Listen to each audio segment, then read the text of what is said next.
தமிழக வெற்றி கழகத்தினுடைய நிதியமைச்சர் மரிய வில்சன் அவர்களுக்கு நாக்குல சனி அப்படின்னு நான் நினைக்கிறேன். முதலமைச்சர் விஜய் அவர்களுடைய முன்னிலையிலேயே அவரை உட்கார வச்சுக்கிட்டு தமிழ் மொழியை அவமதித்து இருக்கிறாரு. இது மிகப்பெரிய அளவில் சமூக ஊடகங்களில் கண்டனத்தை விஜய் அவர்களுக்கும் மரிய வில்சனுக்கும் எதிராக எழுப்பி இருக்கிறது. மரிய வில்சன் அவர்கள் பட்ஜெட்டை படிக்கும் போது ஏகப்பட்ட பிழைகள் தவறுகள் இருந்தது. இதை எதிர்க்கட்சியான திமுக பல இடங்களில் சுட்டி காட்டியிருந்தது. சாட்டை துரைமுருகன் போன்றவர்கள் வீடியோக்களை போட்டு Maria Wilson British fellow, is English fellow, அவருடைய வாயில ஆங்கிலமே வராதா, வீட்டில் கூட சோறு வைன்னு தானே கேட்பீங்க, புட் சட்னி புட் சாம்பார் அப்படின்ற மாதிரி எல்லாம் சாட்டை துரைமுருகன் அவர்கள் வாயில தமிழே வராதா, தமிழ் மேல புல்டோசரை விட்டு ஏத்துறாங்க, ஊசலாடாது அப்படிங்கிற கிரிட்டிசிசம் எல்லாமே மரிய வில்சனுக்கு எதிராக முன்வைக்கப்பட்டது. மரிய வில்சன் அவர்கள் அதற்கு பதில் கொடுக்கிறேன், நான் தலைகீழாகத்தான் குதிப்பேன் அப்படின்னு அவர் கொடுத்த பதில் அப்படிங்கிறது அமைந்திருந்தது. அவர் சொல்றாரு, நான் ஒரு பேஸ்கெட் பால் பிளேயர், எனக்கு அஃபென்ஸும் ஆட தெரியும், எனக்கு டிஃபென்ஸும் ஆட தெரியும், நான் ஒரு மாதிரியான ஆளு, இதுக்கு முன்னாடி என்னுடைய வீடியோலாம் பார்த்துருக்கீங்களா இல்லையா அப்படின்ற மாதிரி மனசுக்குள்ளேயே நினச்சிக்கிட்டு அப்படியே எல்லாரையுமே மிரட்டுற தோனியில் மரிய வில்சன் அவர்கள் பேசியிருந்தாரு. சார், நான் பேஸ்கெட்பால் பிளேயர். ஆக்சுவலாக ஒரு அஃபென்ஸும் ஆடுவேன், டிஃபென்ஸும் ஆடுவேன். எப்போ டிஃபென்ஸ் ஆடணும் எப்போ அஃபென்ஸ் ஆடணும் எனக்கு ரொம்ப நாளாக நீங்கள் கற்றுனீங்கன்னா நானும் கற்று முடியும். அப்படி குறுக்க பேச வேண்டாம், நான் உங்களை பார்த்தா பேசிட்டு இருக்கேன். அவருக்கு தமிழ் மொழி தெரியாதான், ஆனால் அவருடைய கிறிஸ்தவ மதம் கற்றுக் கொடுத்த 3 மொழிகள் தெரியுமா. அந்த 3 மொழியில் அன்பு மொழி, அமைதி மொழி, இரக்க மொழி, இந்த 3 மொழிகளும் எனக்கு தெரியும். எனக்கு ஒரு மொழி என்னோட கிறிஸ்டியானிட்டி கற்றுக் கொடுத்துருக்கு. அன்பு மொழி,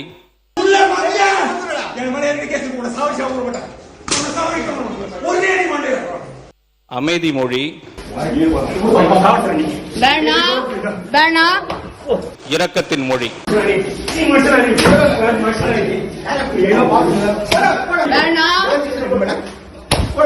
இது பாதி பேருக்கு எவ்வளவு தமிழ் படிச்சாலும் தெரியாது. இப்படித்தான் ஊருக்குள்ள ரொம்ப போய இது அலையிறானுங்க, இவனுக்கு திருந்தவே மாட்டானுங்க.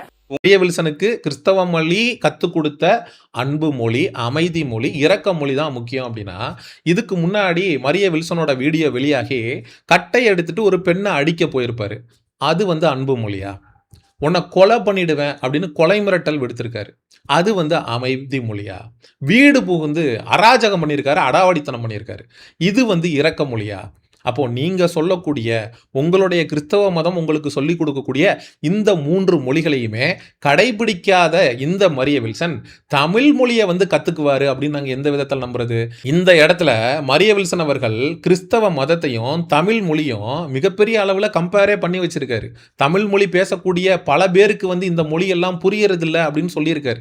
தமிழ் மொழி பேசக்கூடிய பாதி பேருங்கிறாரு. அப்போ 8 கோடி தமிழர்கள் இருக்காங்க, அதுல பாதி பேர்னா 4 கோடி தமிழர்களுக்கு இந்த அன்பு மொழி, அமைதி மொழி, இரக்க மொழி அப்படிங்கிறதெல்லாம் தெரியாதா? மரிய வில்சன் ஒரு விஷயத்தை தெளிவா புரிஞ்சுக்கணும். கிறிஸ்தவம், அதுக்கப்புறம் இஸ்லாமு, ஹிந்து மதம், சைவம், வைணவம், கௌமாரம், இது போன்ற மதங்கள் தோன்றுவதற்கு முன்றே, பௌத்த மதம்லாம் தோன்றுவதற்கு முன்னாடியே தோன்றிய மொழி தமிழ் மொழி. அதற்கு முன்னாடியே வந்த மறை திருவள்ளுவம். திருவள்ளுவம் நீங்க சொல்லக்கூடிய அமைதி, அன்பு, இரக்கம், இது எல்லாத்தையுமே சொல்லி கொடுத்துருக்கு. உயிர்கொள்ளாமை கோட்பாடு முதற்கொண்டு திருக்குறள்ல இருக்கு. திருக்குறள்ல இல்லாத வழிகாட்டலே இல்லை மிஸ்டர் மரிய வில்சன் அப்படின்னு மரிய வில்சனுக்கு சொல்லி புரிய வைக்கிறது யாரு? கிறிஸ்தவம் அப்படிங்கிற மதம் தோன்றியதற்கு முன்னாடியே தமிழ் மொழி அப்படிங்கிறது இருந்திருக்கு அப்படின்னு சொல்லி மரிய வில்சனுக்கு சொல்லி புரிய வைக்கிறது யாரு? இந்த இடத்துல மரிய வில்சன் அவர்கள் தன்னை கிறிஸ்தவராக காட்டிக்கொண்டு தன்னுடைய மதம் இதெல்லாம் எனக்கு சொல்லி கொடுத்துருக்கு, ஆனா இது இன்னைக்கு இருக்கக்கூடிய தமிழ் பேசக்கூடிய நபர்களுக்கு பாதி பேருக்கு மேல தெரியல அப்படின்னு இவர் பேசுறதும் தப்பு தான். அதே போல சரி, நான் ஒரு எடுத்துக்காட்டுக்கு கேட்கிறேன். இதே ஒரு இந்து மதத்தை சேர்ந்த நபர் சட்டசபையில இந்த மாதிரி பகவத்கீதை அப்படிங்கிறது எனக்கு சொல்லி கொடுத்தது இதெல்லாம், அந்த பகவத்கீதை அப்படிங்கிற ஒரு விஷயத்துல சொல்லப்பட்ட விஷயம் தமிழ் படிச்ச பாதி பேருக்கு மேல தெரியாது அப்படின்னு யாராவது ஒரு கருத்தை தெரிவிச்சிருந்தார்னா, ஆர்எஸ்எஸ் உடைய கைகூலி, பிஜேபியுடைய கைகூலி, பிஜேபியுடைய அஜெண்டாவை தமிழ்நாட்டில் இவர் பேசுறாரு, மதவாத சிந்தனை கொண்ட நபர் அப்படின்னு நம்ம பேசியிருப்போமா மாட்டோமா? இதே ஒரு இஸ்லாமியருக்கும் பொருந்தும்.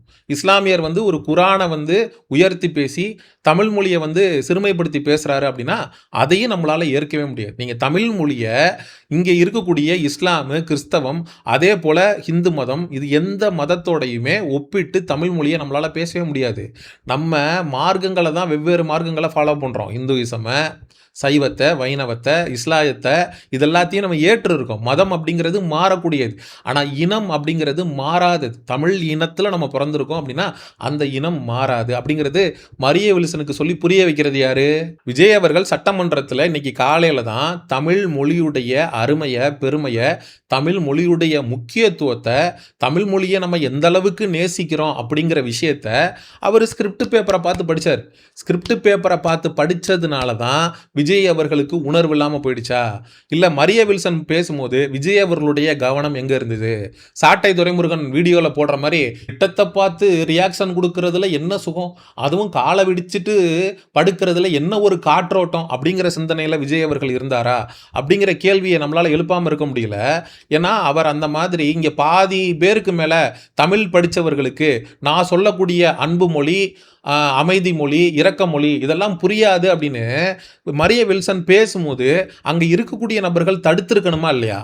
மரிய வில்சன் அவர்களே, இது தமிழ்நாட்டுடைய சட்டசபை. நீங்கள் அமெரிக்கன் பிரசிடென்ட் கிடையாது. இது பிரிட்டிஷ் பார்லிமெண்ட் கிடையாது. நீங்கள் பட்ஜெட்டை எடுத்து படிக்கிறீங்க அப்படின்னா தமிழ்நாடு முழுவதும் மட்டும் இல்லாமல் உலகம் முழுவதும் இருக்கக்கூடிய மக்கள் நம்மளுடைய நிதியமைச்சர் என்ன பட்ஜெட்டை நமக்காக கொடுக்க போகிறாரு அப்படின்னு உற்று நோக்கி காத்துட்ருப்பாங்க. அதனால் தமிழில் பிழை இல்லாமல் பேசுங்க அப்படின்னு சொல்லியே அவரை குற்றம் சாட்டல. நம்ம ஒரு கோரிக்கையாக எடுத்து முன்வைக்கிறோம். அதை நான் மாற்றிக்கிறேங்க அப்படின்னு அவர் சொல்லணுமே தவிர, தமிழ் மொழியை விட சிறந்த மொழி ஒன்று இருக்கு, அது அன்பு மொழி, அது பண்பு மொழி, இந்த மொழி அந்த மொழின்னு சொல்லி இவர் அதை அப்படியே டைவர்ட் பண்றதுக்கு ட்ரை பண்றாரு. அதுவும் திமுரோட உங்களுக்கு அந்த மொழி தான் வேணும்னா நாங்க ட்ரை பண்றோம், முயற்சி பண்றோம். எனக்கு புரியல. அந்த மொழினா அந்த மொழிக்கு பேர் இல்லையா? உங்களுக்கு அந்த மொழி தான் வேணும்னா நாங்க ட்ரை பண்றோம், நாங்க முயற்சி பண்றோம். நீங்க சம்பந்தமே இல்லாம நான் சொல்றது இப்ப நல்லா நோட் பண்ணீங்க. நீக்கிறேன். அந்த மொழியின் பெயர் தமிழ். அந்த தமிழ் மொழி அப்படிங்கிறத தான் இங்கே இருக்கக்கூடிய 8 கோடி தமிழர்கள் பேசுகிறாங்க. அந்த மொழி பேசக்கூடிய தமிழர்கள் தான் உங்களுக்கு ஓட்டு போட்டு இன்னைக்கு உங்களை மந்திரியாக சட்டசபைக்குள்ளே உட்கார வச்சுருக்காங்க. அப்படிப்பட்ட ஒரு தமிழ் மொழியை, அந்த மொழி தான் உங்களுக்கு வேணும்னா, தமிழ் தான் நான் பேசணும்னா அப்படின்னா நான் பேசுகிறேன், நான் கற்றுக்கிறேன் அப்படின்னு சொல்கிறது வேற, அந்த மொழி இந்த மொழி அப்படின்னு சொல்கிறது வேறல்ல. அப்போ அந்த மொழி அப்படின்னு நீங்கள் சொல்லும் போதே தெரியுது எந்த அளவுக்கு நீங்கள் தமிழ் மொழி மீது பற்று கொண்ட நபராக இருக்கிறீங்க அப்படின்னு. இப்படி அந்த மொழி அப்படின்னு சொல்லி தமிழ் மொழியை ஒருத்தர் குறிப்பிட்டு பேசுகிறாரு தமிழ்நாட்டு சட்டசபையில். இதை பேரவை தலைவர் கண்டிக்கல, உட்கார்ந்துருக்கக்கூடிய முதலமைச்சர் கண்டிக்கல, அங்கே இருந்த அமைச்சர்கள் கண்டிக்கல, எதிர்க்கட்சியில் அமர்ந்திருந்தவர்களாவது இந்த மாதிரி தமிழ் மொழியை அந்த மொழி இந்த மொழி அப்படின்னு சொல்லி இவரை அவமதிச்சு பேசுறாரு அப்படின்னு வெளிநடப்பு செஞ்சிருக்கணும். அவங்களும் செய்யாம விட்டுட்டாங்க. ஆக மொத்தத்துல மரிய வில்சனுக்கு தமிழ் மொழியுடைய அருமை பெருமை எதுவும் தெரியல. அவருக்கு Tamil is just a language அப்படின்னு சொல்லி நினைச்சிட்டு இருக்காரு. மான தமிழர்கள், தமிழ் உணர்வாளர்கள் தமிழக வெற்றி கழகம் தான் வரணும் அப்படின்னு சொல்லி மாற்றத்திற்காக வாக்களிக்கணும்னு அழிச்சிங்கல்ல, இன்னைக்கு தமிழ் மேல சட்டசபையில புல்டோசரை விட்டு ஏத்துறாங்க. ஏன் தமிழ் ஊசலாடாது அப்படிங்கிற கேள்வியை கண்ணாடியை பார்த்து தமிழக வெற்றி கழகத்திற்கு ஓட்டு போட்ட மானமுள்ள தமிழர்கள் கேட்டுக்கொள்ள வேண்டிய முக்கியமான நேரம் இது அப்படின்னு சொல்லி இந்த காணொலியை நிறைவு செய்கிறேன். தமிழ் மொழியை சிறுமைப்படுத்தி அவமதித்து சட்டசபையில் பேசிய அமைச்சர் மரிய வில்சனை பற்றி மக்களாகிய நீங்க என்ன நினைக்கிறீங்க அப்படிங்கிற உங்களுடைய கருத்துக்களை மறக்காம கமெண்ட் செக்ஷன்ல சொல்லுங்க. சமூக நிகழ்வு, அரசியல் சார்ந்த பதிவுகளுக்கு சயோனிசம் சேனலை சப்ஸ்கிரைப் பண்ணுங்க. அடுத்த ஒரு காணொலி பதிவில் சந்திப்போம். நன்றி, வணக்கம்.